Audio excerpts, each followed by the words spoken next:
Right. Srinivas Yadav గారు, ప్రధానంగా చూసుకుంటే కాంగ్రెస్ ఏం చేస్తుంది అంటే వసూళ్ల దందాకే బాల్పడుతుంది. ఇవాళ ఇది కొత్త కాదు అనే విషయం ఈడీ ఛార్జ్ షీట్తో అర్థమైపోయింది. నేషనల్ హెరాల్డ్ కేసుకు సంబంధించి మనం గమనించినట్లయితే అంటే మొదటి నుంచి కాంగ్రెస్ వసూళ్ల పర్వమే కొనసాగుతుంది. స్కామ్లు చేయడమే కాంగ్రెస్ చరిత్రగా ఉన్నది.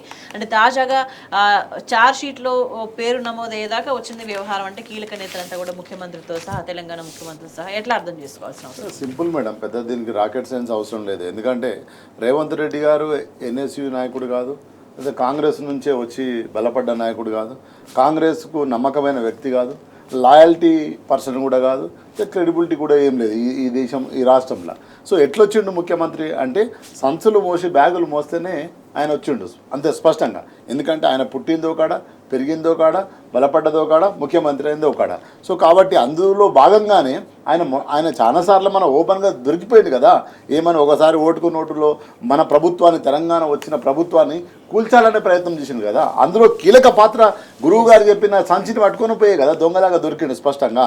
అదేవిధంగా ఈరోజు ఈ ఢిల్లీలో పెద్దలకు డబ్బులు ఇవ్వకపోతే కాంగ్రెస్ అంటేనే కరప్షన్ అంటేనే కాంగ్రెస్, స్కామ్లు అంటేనే కాంగ్రెస్ అంటేనే స్కామ్లు.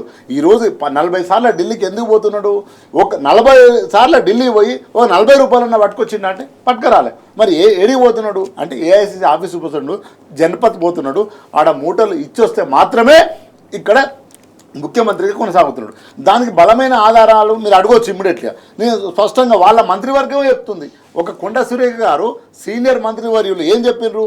అందరూ మంత్రులు కమిషన్లు తీసుకుంటే మాత్రమే ఫైళ్ళు మూవ్ అవుతున్నాయి, కానీ నేను మాత్రం ఎలాంటి కమిషన్లు తీసుకుంటలేను, గిడ ఒక స్కూల్ కట్టించండి అని అడిగిన. అంటే అర్థమైంది, ఈజ్ ఎ క్యాబినెట్ మినిస్టర్ కమిషన్లు తీసుకుంటున్నారు మంత్రులు అని అంటే ఏంది? ముఖ్యమంత్రి కమిషన్లకు అడ్డా కూర్చున్నాడని అర్థం కదా, టేబుల్ వేసుకొని కూర్చుని అర్థం కదా. ఆ కమిషన్ల పైసలే కదా ఈరోజు ఢిల్లీకి పట్టుకపోయేది, ఆ కమిషన్ల పైసలతోనే కదా ఈరోజు నువ్వు ముఖ్యమంత్రి స్థానాన్ని పదిలపరుచుకుంటున్నావు. మరి లేకపోతే నీ దగ్గర ఏముంది? ఇప్పటివరకు మేడం ఏ రాష్ట్రంలోనైనా ముఖ్యమంత్రి అయితే ఆ పార్టీకి సంబంధించిన ఎమ్మెల్యేలు దాదాపు అందరు పోయి విష్ చేస్తారు మేడం. ఇప్పటి వరకు దాదాపు 15 నుంచి 20 మంది ఎమ్మెల్యేలు వితిన్ ద కాంగ్రెస్ ఎమ్మెల్యేలు వాళ్ళు ముఖ్యమంత్రిని కలవలేదు మేడం. ఉదాహరణకు నర్సంపేట ఎమ్మెల్యే దొంతి మాధవ్ రెడ్డి గారు ఇప్పటి వరకు ముఖ్యమంత్రిని కలవలే. ఇదే రికార్డెడ్, మీరు చెక్ చేసుకోండి. ఒక్కసారి కూడా ఒక పని కోసము అంటే కాంగ్రెస్లోనే అసమ్మతి వర్గం బలంగా ఉంది. అసమ్మతి వర్గం బలంగా ఉన్న అసమ్మతి వర్గాన్ని మరి ఎట్లా మేనేజ్ చేస్తాడు? పైసలు ఇచ్చే కదా మేడం, మూటలు ఇచ్చే కదా. అందుగురించే ఈరోజు ఈడీ ఆయన పేరుని యాడ్ చేసింది స్పష్టంగా. ఈరోజు కమిషన్లతోనే ఆయన ముఖ్యమంత్రిని సీట్ని కాపాడుకుంటాడు తప్ప ఈరోజు ఇక్కడ పాలసీలు చేసిన కానీ ఒక మంచి పాలసీ తీసుకొచ్చు. తెలంగాణలో 16 నెలలు 17 నెలల ఈ పరిపాలన మేడం, ఒక్క పాలసీ చెప్పండి మేడం, మంచి పాలసీ. ఈ పాలసీ మంచిగా ముసలి వాళ్ళకి ఇస్తాను 4,000 పింఛన్ ఇవ్వకపోయే, మా అక్క చెల్లెళ్ళకి ఇస్తానన్న స్కూటీలు ఇవ్వకపోయే, మా చెల్లెలకి ఇస్తామన్న బంగారం ఇవ్వకపోయే, చివరికి రైతు బిడ్డలు అకాలంగా మరణం చనిపోతే ఆ బీమా కడితే 5 లక్షలు వస్తాయి మేడం దినాలు వెళ్ళకముందే. గా పైసలు కూడా కట్టకపోతే నువ్వు ఏం చేస్తున్నావు? ఏం పరిపాలన చేస్తున్నావు?